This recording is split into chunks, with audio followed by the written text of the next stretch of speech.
তো ফ্রেন্ড, সকাল সকাল চলে এসেছিলাম ক্ষীরপাই বড় মায়ের মন্দির। শুনেছি এখানে মাকে মন দিয়ে ডাকলে মা ডাকে সাড়া দেয়। মা, প্রতিদিন আমি ভাগ্যের কাছে হেরে যাই। নিয়েছি মায়ের পুজোর ডালি আর চলে এলাম মায়ের মন্দিরে, সেই দূর থেকে বড় মাকে দেখতে। আমার তোমার সবার বড় মা। আর এখানে সব জায়গার মতন না, এখানে তুমি তোমার মতন করে নিজে থেকে কিন্তু মায়ের পুজো দিতে পারবে। তাই তো চলে এলাম মাকে দর্শন করতে।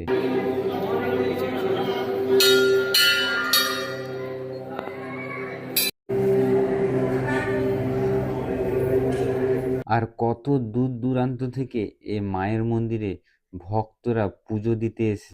আর এই মন্দিরটি সম্পূর্ণভাবে মাঠের মাঝে অবস্থিত। পরিবেশটাও বেশ সুন্দর। তুমি পুজো দাও নিজের মতন করে, আর মাকে মন থেকে তুমি যা চাইবে তাই বড় মা দেবে, ফিরিয়ে দেবে না।